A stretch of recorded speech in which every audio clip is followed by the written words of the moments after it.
Semangat itu perlu, dan apapun yang akan kita rencanakan harus kita tekuni. Apapun yang kita jalani pasti akan menghasilkan sesuatu, asal kita tekun.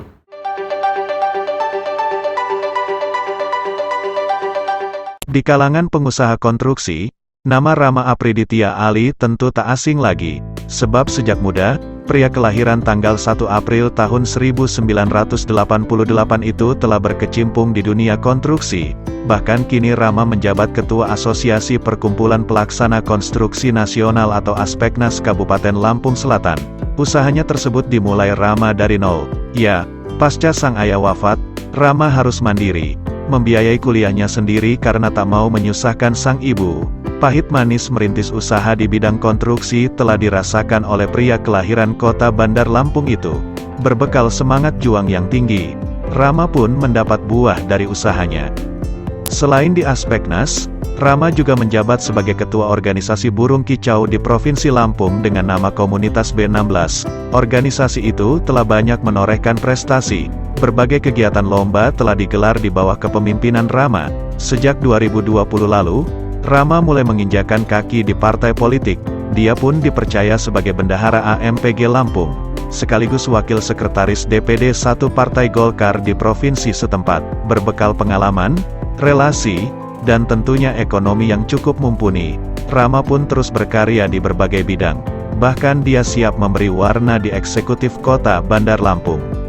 Pada 2024 mendatang, Rama berencana untuk masuk ke bursa pemilihan anggota DPRD Kota Bandar Lampung, dari daerah pemilihan 3, Kedaton, Labuhan Ratu, dan Wayalim. Berikut video wawancara khusus bersama Rama Apriditya Ali. Semoga ada hikmah dan pelajaran yang bisa dipetik dari pengalaman hidupnya. Nama saya Rama Apriditya. Saya lahir di Bandar Lampung, tepatnya di Duren Payung, 1 April 1988. Saya anak ketiga dari 4 bersaudara. Nama ayah saya Darus Ali dan ibu saya Nuraini. SD saya di Persit. Remaja saya ikut orang tua pindah ke Kota Sepang, yang rumah saya sekarang di Labuhan Ratu.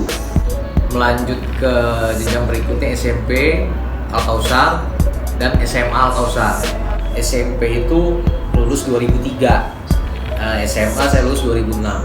Fase berikutnya kuliah di Unila, tapi pada saat itu memang saya juga ngambil kuliah di UTB. Jadi 2 pada saat itu ngambil kuliah. Akhirnya selesai, saya teruskan ke jenjang S2 di UBL. Saya memang tipikal bukan orang yang suka organisasi pada saat itu. Hanya kumpul-kumpul aja sama kawan-kawan, suka ya biasa namanya anak kuliah kan, nongkrong di sana, nongkrong di sini. Tapi secara spesifik organisasi saya belum berkecimpung pada saat itu. Masa transisi pada saat saya kuliah itu kebetulan itu orang tua saya meninggal, ayah saya meninggal.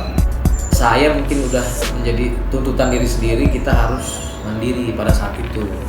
Cukup banyak pelajaran juga yang saya ambil hikmahnya dari musibah ayah saya meninggal itu, supaya saya bisa jadi seperti sekarang ya.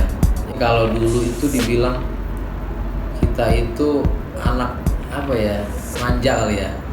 Tapi kalau sekarang saya tahu artinya hidup itu seperti apa.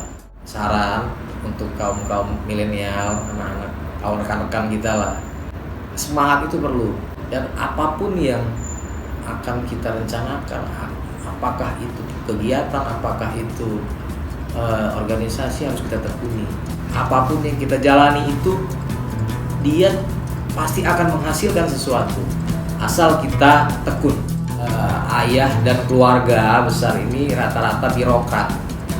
Hanya saya di antara 4 bersaudara yang keluar dari birokrat, artinya mengambil jalur swasta, wirausaha atau pengusaha. Kakak saya nomor 1, nomor 2 ASN, adik saya juga ASN kebetulan.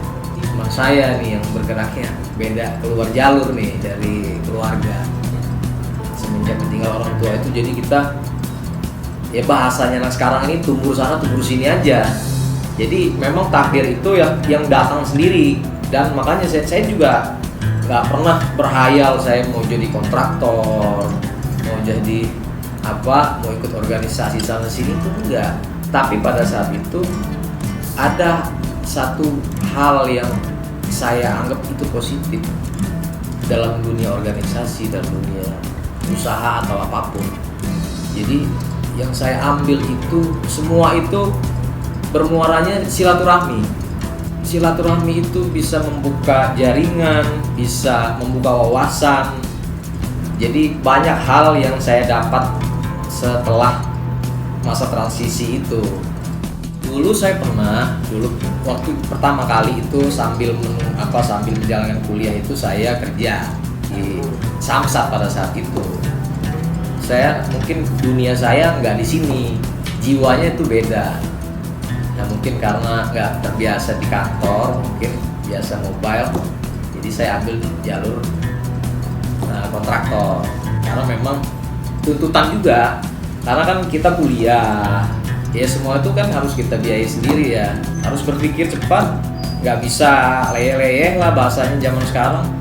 Jadi saya fokus, ambil jalan itu saya fokus, ya alhamdulillah ada hasilnya.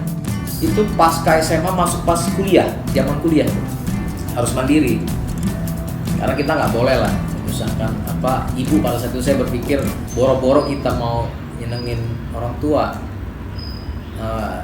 syukur-syukur nggak nyusahin, udah itu aja. Kalau saya dulu seperti itu. 2011 itu saya sudah mendirikan CV sendiri, cuman pada level ya lagi tahap perangkak lah. 2020 saya ketemu Bang Haji Afroji Alam. Beliau ini memang panutan lah dalam dunia konstruksi. Jadi saya juga bersyukur ketemu beliau banyak kasih saya saran, kasih saya masukan tentang bagaimana dunia konstruksi, bagaimana dunia politik. Yang bagus itu pengusaha berpolitik kalau kata beliau. Dan itu yang saat ini saya juga lakukan. Kita lebih baik jadi pengusaha dulu, baru berpolitik. Jangan jadi politik baru jadi pengusaha. Jadi kita bisa berbuat tanpa harus menunggu jadi misalnya seperti kita anggota DPRD atau apa, maksudnya seperti itu. Bermula kita jadi bendahara MPG Provinsi Lampung. Di 2022 ada reshuffle kepengurusan di Kepartaian Golkar. Nah, kita alhamdulillah kita bisa naik ke jadi wakil sekretaris Partai Golkar Provinsi Lampung. Tagline-nya mudah berkarya sekarang. Saya jalanin aja, artinya saya enjoy aja, silaturahmi aja. Biarlah jalan yang akan nuntun saya nanti kemana saya akan berada gitu loh. Prinsip saya kan kita silaturahmi. Kalau dalam silaturahmi itu menghasilkan sesuatu yang baik, kenapa enggak? Jalurnya kalau memang kita terjun di politik harus memang jadi senator, artinya jadi legislator, ya saya jalani aja, se-enjoy-nya aja kita, nggak ada target khusus, nggak ada. Kalau dapat support, dukungan partai, ya saya siap. Karena memang basis kita di kota, ya mungkin kita di kota dulu. Dapilnya ya Labuan Ratu, Wehlet Kedaton kalau menurut tempat kita, mungkin ke depannya bisa ngambil di situ dengan izin partai.